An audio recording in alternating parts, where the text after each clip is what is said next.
She's like love, love, love, and music. La la la, love, love, love, love, and music. Hello, everyone. Thank you for tuning in. I am Jay Lee. This is Jay Lee's Corner. This is my review for Married to Medicine, Season 5, Episode 12. I know it came on Friday. I know by the time y'all see that it's going to be Monday. It is what it is. It was a long weekend. Super Bowl weekend. I was hanging out with my nephew a little bit. I had some other things I had to take care of. And I just wasn't able to get to it. So, I'm giving it to y'all when I was able to get to it. So, I hope you guys enjoyed. My hair is still wet. So, as y'all know, as it starts to dry, I would look a little bit poofy. But I hope everyone had a great weekend. Congratulations to the Philadelphia Eagles for winning, you know what I'm saying? I feel like they make me up. Let me not go there because I'm doing a whole video on it later. So, it is what it is. But again, Married to Medicine came on Friday. You know what? I watched it Saturday evening when I finished up some things. And I wasn't like, oh my God, let me hurry up and go do a video like I did. And I was like, it was okay. We see the episode starts off that Damon has finally made it to the island. He was running a little bit late. I think because he had to work. It's something about his passport. He had to get situated. So he came like a day later. And then we see him talking about how his father is from Barbados, and that's honestly the reason why Heavenly picked Barbados, because that's where his father was from, and he hasn't been there in about 30 years, which I think is great that he's back where his father is from, because I don't think he's from Barbados. I think his father is from Barbados, so it's differently. He says how he did not have much of a relationship with his father, because when he was a baby, his father went back to the island after, a little while after he was born, and he stayed in the States with his mother. He brings up how whatever breakup happened between his parents, he's like, that's very private, very personal, so he didn't talk about what happened. He did say that he was able to go see his father once, which was the last time he was on the island. I think it was about maybe 15, something like that. And he said that he was able to, talk to him. He was able to, kind of say, I forgive you, I love you. And kind of just had that whole moment of having to, talk to his dad. But then he hadn't seen him in forever. So, we see that Heavenly was surprising him with the trip to his father's gravesite, which he had never been to. And, we see how Heavenly, they were showing how she had to, track down where he was even buried, which is a hard thing to do, because when you're in the States and you're calling somewhere you've never been and you don't know where someone is buried, you have to, it's very difficult. So they show that it took about 2 or 3 weeks for her to even get in contact with the right people to she's like, I called all the churches, I called all the graves, I called all the everythings. And they finally said, I guess back in that time when his father passed away, a lot of people were buried at a particular church. And so she was able to get in contact with them and, track down where he was buried. And they brought up how his father, does not have a tombstone. There were other family members who were also buried, in that area who also didn't have tombstones. And, we see Damon, he was shocked. He was shocked when she said it, because they went to the church where he was buried. And then he thinking they just, sightseeing and whatnot. And when she said, yeah, we're here to, see the gravesite of my husband's father, he was like, wow. He was caught in, he was really in shock. And not a good shock. Just shock in general. And they, walked through the church and then went out where he was buried. Wasn't a tombstone there. I was like, is Heavenly gonna also surprise a man with a tombstone? I was just like, because the fact that she knew it, I'm looking like, is she gonna do that too? Is that gonna be a whole thing? I'm trying to figure out what's going on here. And, he goes to the gravesite or whatever. He said how he had never cried much about things, and he's not much of a crier. But, him having a conversation with his father before he died. Just saying how he was able to say, I forgive you and that I loved you. He said he cried with that situation, from years ago. He didn't cry here, but you can tell he was very emotional about it. And that's why some people choose not to even be buried in the cemetery because they be like, how many people gonna really come visit me often? You got me buried up in the ground. So what's gonna be? Plus he's in Barbados, so it's like you really can't visit often. But it was a very, very nice moment. It showed how much Heavenly loves her husband and how she tries to do things for him. As much as Heavenly get on everybody's goddamn nerve, thought this was a very, very nice gesture. So from there, we see Curtis and Jackie hanging out. And they were kind of on the beach or whatever, just taking a little walk. And Jackie was saying for her, you know, she almost does not like Curtis being on the trip. She said because, you know, back at home, she can pick and choose when she has to be around him. However, on this trip, she has no control over when she sees him because his ass is just there. And, you know, for her, she doesn't like that part. And she does let him know, like, you know, you need to be careful about what you're saying you do because it can be labeled as inappropriate.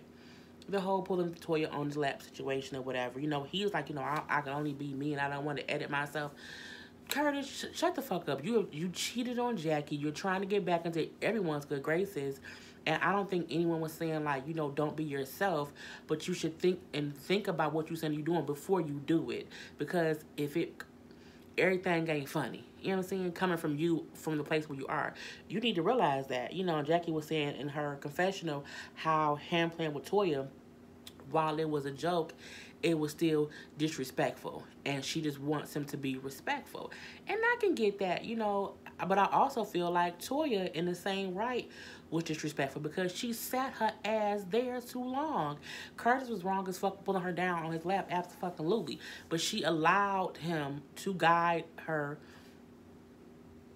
down to his lap, and then she did not get up. She sat there as if to wait for someone to say, Toya, I can't believe you did that. Or she waited for someone to say, Curtis, I can't believe. No, bitch, get up. No, because if someone said your damn husband's lap, you wouldn't want them to just sit there and wait for someone to say something. You get up when it's inappropriate. But whatever.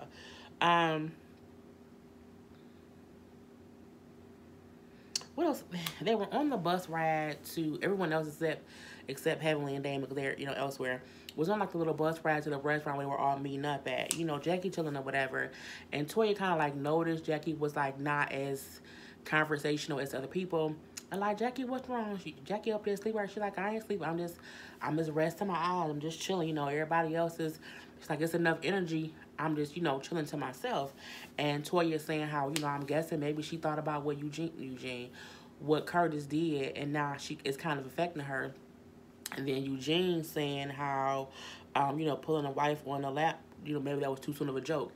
Your ass ain't, and my thing is, Eugene, if you didn't say shit about it when it happened, you shut up too, because your wife should have got her ass up. I don't know why I keep saying that, it's repetitive, but I still feel that. And I feel like, even Jackie said in her little confessional part, you know, she talking about what's wrong with me as if they don't know I'm going through a lot. Sometimes, bitch, just let me be, okay? But, you know, it is what it is. Even on the bus ride, you know, a couple of couples said how they've been having sex, you know, because it's a couple's getaway, you're on vacation, you know, Contessa and Scott, you know, Mariah and Aiden. Mariah said that she was butt naked, honey, doing it all night and all day, because that's what you do on a trip. Here come Eugene and Toya, like, we ain't had sex, you know, Eugene went to sleep, and, you know, we ain't did nothing. So again, Toya blaming Eugene for them not having sex, but girl, jump on your husband, okay? Do some things to your husband, okay? Because my thing is, even if he's sleepy, you can do some things to wake his ass up, okay? Don't always wait for, girl, bye. Let me get a husband and we on a trip somewhere to Barbados, honey. Man, look. Man, look. You know, it's gonna be something. Who on a trip with their husband, if you good with your husband, not, because we know Jack and Curtis married, but they ain't all that. We know Quiet and Gregory ain't all that, you know what I'm saying? I feel like if you on a trip with your husband and things are good, why aren't you having sex? And if things aren't that good, try to have sex to fix it. You know what I'm saying? Try to do some things, put some change, do whatever. But, you know, this is what it is. We do see how Eugene is kind of saying how he feel like Toya is blaming him for the reason they're not having sex, because he's tired and he's always sleepy. But Toya, if your ass got a job, he wouldn't be tired. So the next thing that we see is Heavenly and Damon has met up with the group after going to see the whole grave and everything. And, you know, when they came up, it was funny. You know, they were cracking jokes. because this is the first time the group has seen Damon. Simone was too loud and too happy for Heavenly's husband to be there. In my personal opinion, girl, Damon is here. Daddy's here, girl. Your voice was too loud. You was too happy. It's okay. He's a regular ass person. Okay, he's leave him be. Even the guy jokingly telling Damien, we happy you here because when you wasn't here, your wife been calling us about 10 motherfuckers. Because Heavenly do cuss a lot when Damien ain't around. Because I think Damien shut shit down. So, the guys, talk to the guys or whatever, Damon saying how she Heavenly surprised him to take him to go to his father's graveside, and that was a little moment with them. And Heavenly was telling the ladies also what she did and everything. And, she got a bit emotional. She was crying. She was tearing up and everything. And for me, Heavenly, for the most part, usually gets on my nerves. But this is the scene where you can kind of see Heavenly is a real person, and she's not as bad as she comes off. She's not always this bitch in training that she tends to be with people when she arguing, fussing, and fighting. And, it kind of shows the goodness in her that she does not show too often. It's the reason why I think sometimes people like her. For times like this. Because even the way that she was talking and explaining the reason she did it, them being there, how much she loved her husband, it was very, very touching. It was very beautiful. Then quiet old ass, excuse me, can I get some salt and some pepper or something? I'm like, you gonna just cut up in the middle of her? Because, she was talking about, his father was dead, he ain't seen him in years. It was hard for him. He ain't seen him in 30 years. Excuse me. I'm like, who interrupts that kind of conversation to ask for some goddamn salt and pepper? Even if you needed some salt and pepper, get the fuck up and go get it. You don't just yell, because you don't yell in the middle of... I was like, girl, and everybody's talking to the quiet like, bitch, what is wrong with you? Like, everyone looked at her like she was crazy, because she did seem a little crazy in that particular moment. And then, Simone and Jake like, quiet. Girl, it ain't about you and your salt and your pepper. It's calm down. You know what I'm saying? This is Heavenly's moment. Let her have it. And it's an emotional, sentimental moment at that you're kind of just talking about some goddamn condiments. But it is what it is. And they're like, are you even paying attention? I don't think she was. Because if she was, I don't think she would have. Well, she might have, because quiet love attention. Girl, who knows? The guys also, talked about how Greg was on 10 last night with the whole question and answer game. But that I don't care about, because I'm looking like, I think Gregory and Quad is on such bad terms. He's going to continue to be on 10 until him and Quad get a divorce. Let's be honest and call it spade a spade. And then the next scene we see, they out there with the damn sex therapist. I'm like, I don't... Heavenly planned a really good trip. Let me say that. Let me start off by saying that. She did plan a really good trip. However, all this sexual stuff, you had the whole the game night and the questions that was sent, about sex, and now you with a sex therapist. It's like, are you insinuating their issues is sex? I don't think everybody's issues is sex. I think, talk about some communication issues, not just sex stuff. But it is what it is, honey. And I guess Damon was so uncomfortable. He holding his glass in his hand. And when the lady asked the wildest place I ever had sex, he broke the damn glass. I'm looking like, what? Calm down, Damon. Don't do it like that. So we see Toya and Eugene answer the question, and Toya said how she wished their wildest place would be she wanted to have sex on a balcony. Honey, Eugene was saying how, she was trying to have sex around people and he not with that. And she's like, wasn't nobody around. We was by ourselves. Toya, sometimes I feel like she reveals too much about their sex life. I think, we should not know that he be masturbating. Some things I think Toya does go too far. Now, it could be because she didn't get none. Because then in her confession, she said, he like it missionary with the pillow. I like it from the back. It's about 5 minutes of each position, and that's really it. You just called y'all sex life boring as fuck, because you named 2 positions. You know how many sexual positions it is, girl? And you named 2 positions in 5 minutes each. Y'all had sex for 10 minutes. So my thing is, you upset because you ain't had sex for 10 minutes in the past couple months? You been busy? You seem like you sexually frustrated. Because, 10 minutes of sex is nothing. Because she literally said 5 minutes of each, because he like a missionary, and I like it from the back. I'm like, y'all don't do no other positions? No other positions? And the whole pillow thing, we know what the pillow thing is. That's to arch yourself up. But I'm like, girl, 10 minutes of sex? Girl, bye. Girl, bye. I just can't. Now they need sex therapy. They do. Um, and the next question was, who gets you off more? Do you get yourself off more? Or does your partner get you off more? Again, this is all sex questions. I didn't make up the questions. Heavenly says, her husband gets her off more. Simone says how Cecil is better at getting her off. However, she says he's not emotionally available. Simone want Cecil to tell her he love her, and he won't do it. Now, I mean, the doctor, because he was like, I don't know. What did he say? Something about he don't know what else to do or something. No, the doctor didn't ask him, how many times a day do you think about Simone? He said, I think about her all the time. And she said, well, you should just out the blue call her and tell her, hey, babe, I'm thinking about you. Because that's a way to tell someone that you love them. And Simone's like, yeah, if he did that, that would be great. But I feel like, do you want me to say he loved you during sex or just in general? Like, because I'm like, some people don't want, like, do you want him to, like as y'all doing it, like, oh my God, I love you. That's cliche. That's some old school girl, young bullshit. Girl, ain't nobody got time for all that.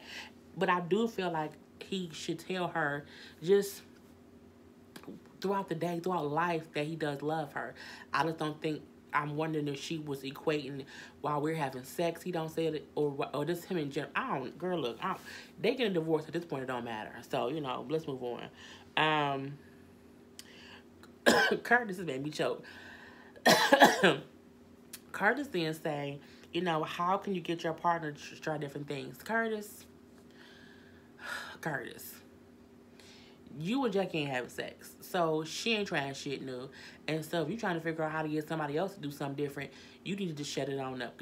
And Jackie was like, why did he even say something? Why? Because you and Jackie are not having sex. Now, even if that was an issue that y'all had y'all marriage before, y'all have other issues to deal with now that it ain't got shit to do with y'all sex life.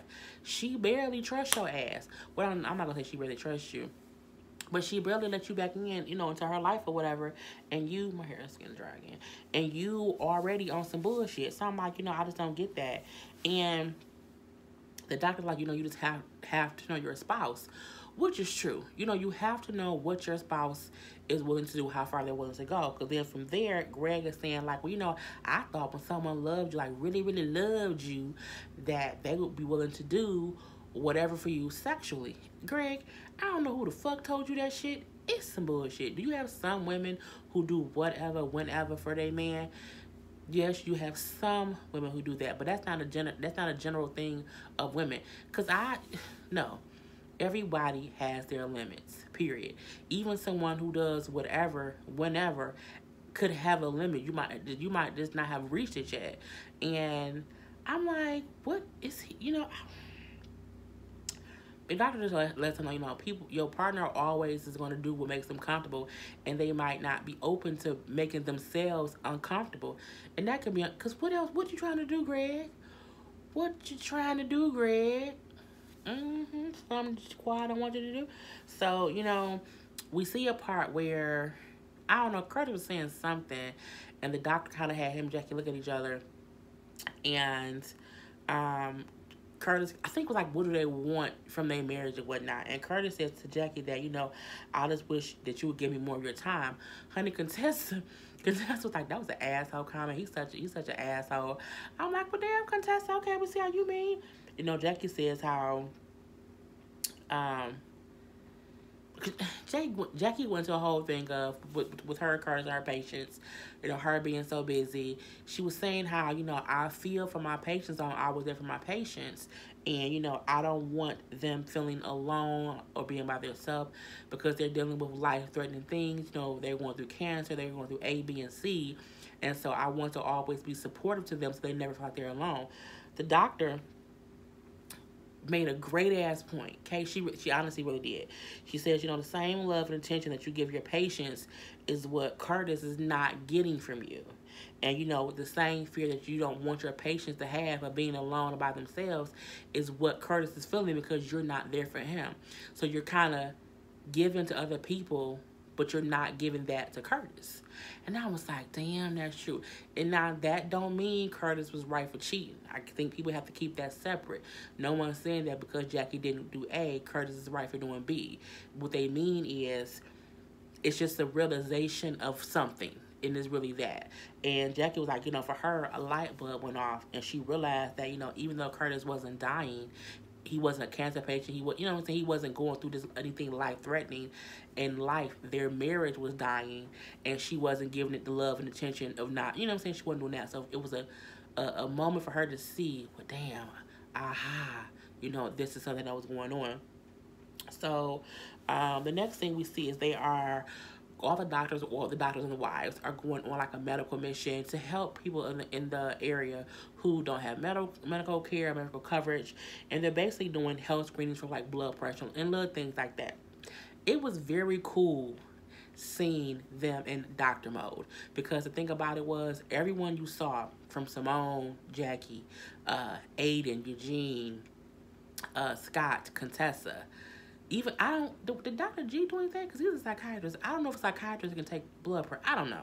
But anyway, all of them were in in their doctor coats, their physician jackets or whatever, and they were in doctor mode. And it was different to see. I really wish they could show a little bit more of that, or have them do more medical fairs like that where they're helping people who are less fortunate, just to have a different view of them, as people and as doctors. And then the spouses were the ones like helping people fill out the paperwork, or like taking them to, just like doing whatever. And it was really cool. We saw a few people who were saying how they have high blood pressure, hypertension, and they don't take medication for whatever the reason may be. And the doctor talking to them and everything. Honey, then they start taking their own blood pressures and stuff like that. And Eugene's blood pressure was high. It was 180 over 100. Normally about 120 over 80. And Jackie he should go to the ER. Because in real life, when someone's blood pressure is high, that is what you tell them to go do. Eugene was saying how, he just hadn't been taking the medication that he was supposed to be taking. I'm like, he's the goddamn doctor. But Jackie brings up the point that a lot of doctors are the worst patients. They don't want to accept the treatment plan or stuff like that if they think they're okay. Contessa was telling him how, he needs to not work so much. And she's like, if you can take like a month off of working the extra hours, not take a month off from working, but take a month off from doing all the extra stress that you put on yourself, and just take a month to kind of take care of yourself, get some rest, and get, just in better condition, better health condition, that, it might help. So that he doesn't get more unhealthy, basically. And, Toya saying, well, I'll be wanting him to take a break, but I can't force him to do it.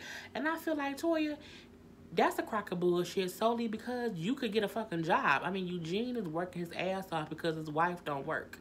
If his wife brought in any money, he wouldn't have to do all this. And again, we know that Toya get paid for being on the show, but clearly that money ain't helping pay the goddamn bills, because clearly he's still working 18 damn thousand hours to pay their tax debt. So I'm like, whatever money Toya getting from the show, it ain't covering the bills, because he's still working his ass off. So either they lying about him working his ass off, or Toya ain't making as much money as we thought she should, and you only making that little bit of money from the show. Bitch, get you a side hustle, open your goddamn boutique, sell you some hair. You can sell goddamn on weight trainers. I don't care what you do. Write a book, open a nail salon, no business. But do something to bring more income into the house, so your husband does not have to work. Because my thing is, if you brought in more income, he would not have to do it all. Let's call a spade a spade. What it is, what it is. The last thing that we see. Oh, no, wait. Also, Eugene did say how, he knows he needs to get himself into better shape. He needs to lose weight, get his blood pressure under control. He did say that it's not like he has a continuous blood pressure issue. Because he's had his pressure check before, and he was fine. He's like, it just kind of comes and goes. He said, but it could be because of all the stress and stuff that he's under, doing whatever, but how he knows he needs to get himself together. So it's a good thing that he at least acknowledges that he needs to do certain things. So yeah. The last thing of the episode, they're on a boat, little ride. The boat that Heavenly picked was a nice boat. They kept teasing about the little boat that Simone had on the last trip, and I think they're in different locations. And Simone, people, whatever. So everyone on the boat was chilling, getting along, like laughing and everything. It was a good time, you know. Contessa brought up how she was happy. It was a good trip, and everyone's getting along. You know, Mariah then, like, you know, she realized how her tone can be, you know, taken a certain way, and how her delivery can be really extra. And she realized these things, the thing that she's working on. And Contessa, like, you know, well, you ain't no different than anybody else here. And the reason I like Contessa for saying that, because they get on Mariah for being, you know, mean, nasty, petty, and all this stuff. But in a way, they all have a way of doing that. You know, we know, you know what I'm saying, Quad can be just as messy as Mariah. We know Toya can be just as messy as Mariah. We know Simone can be just as loud as anyone. We know Heavenly can be downright, damn near rude and disrespectful and a bitch. And we know that Jackie has her own level of shade. The difference is, what I have found out is, I watched Funky Dineva, and she did her review. Was it yesterday? Whenever she posted a review, I listened to her thing. It's a guy, you know, and he said that because he lives in Atlanta, he kind of know them or whatever, and he was saying how he is aware of things that Mariah has done off camera, and that's the reason why the ladies don't like her. And the hard part about that is, we as viewers don't know about things that go on off camera, so we can't sometimes have the same hatred or disdain for a person where that someone else has, because they know inside information. And so for me, I can only go off of what they show on the show. I can't hate somebody for something I don't know that happened. I just can't do that. So I feel like that's why I say, because people come on, well, Mariah is this Mariah. I can't speak on what happened in they off camera life, because I don't know about that, and I ain't gonna go stalk nobody's social media and they life like, well, girl, they said AB. Ain't got time for all that. But yeah, I feel like Mariah and the other ladies, as Contessa said, it ain't much of a difference. They all have their moments of being crazy. And from there, Mariah says, you know what, it's like a double standard, because, you know, as long as I'm quiet, they cool. And, you know, that's kind of how it is, you know, as long as I stay quiet. Honey, quiet, like, you know, if someone call you out on your if someone call you out on your shit, you should accept it. Quiet, I feel like sometimes she just be quiet. I think quiet when it comes to Mariah, because my thing is, you have said time and time again how you just choose not to associate with her. You try to stay out of the bullshit. Then you can't want to comment when she says something. You can't pick and choose when you want to argue with her or acknowledge her, or, you know, make whatever she say seem relevant or whatever, when it's something that you don't agree with. And, you know, from there, you know, right, like, well, they never call you out on your bullshit, you know. Everyone walks on eggshells around you because you the youngest. And I'm looking like, okay, we finna have some friction. So from there, you know, Simone says, you know, well, it is kind of true. You know, we do tend to go easier on Quad, because we know that she's the more sensitive one, and we just can't, you know, we kind of don't go as hard for her. Honey, Quad mad? Nah, baby. That's some bullshit. Y'all don't go easy on me. Y'all don't go easy. Y'all talk shit about me. And I'm like, what is coming from? And then, you know, Quad saying how, you know, she was either saying like, y'all don't go easy on me. Y'all be coming at me. And, you know, Simone yelling how, you know, Quad placed herself on a pedestal, and she thinks she this and she thinks she that. She put her marriage on top of whatever. And they kind of going back over the yelling. And the episode goes off with them yelling. Most episodes end with somebody arguing, fussing, fighting. Girl, bye. So we have to wait until the next episode to really see what comes of this damn argument. But, you know, I do feel like at times they go easy on Quad. I feel like at times they go easy on Quad, and they go easy on Heavenly. So I do think that when Mariah does things, they do tend to not give her any slack at all. But again, as I heard from fucking Aneva, it's because things have happened off camera, and that's the reason why for that. That's the reason for that. But I feel like it's hard, or it's not fair to viewers if y'all don't let us in on why you mad. I feel like you can't, because to us it looks crazy. It's like, yeah, why are y'all so angry with her? You know, this is what happened on camera. What y'all so mad for? And what we don't know is she done fucked your husband, or made you go bankrupt, or burnt your goddamn house down in private, and we don't know about that. So I feel like whatever, I heard the reunion was popping, okay? popping. Okay, I heard it was popping. I can't wait for it. But I feel like they need to either come clean about what Mariah has done. Because if y'all can't tell us what she done, then I can't be mad at her. Because I don't know shit. You know what I'm saying? So, I'm over and I'm done with it. This is my review of Married to Medicine. So I hope you guys enjoyed. I will be back tomorrow with new reviews. I have a couple more to do tonight. So I hope you guys will enjoy those too. If you have not done so already, take a moment to subscribe to my channel. Hit the little subscribe button. You can also hit the little bell thing. It lets you know when I have new videos. You can also share my videos and hit the little like button and then drop any comments below that you may have. Well, in the meantime, in between time, I am Jay Lee. This is Jay Lee's Corner. Peace.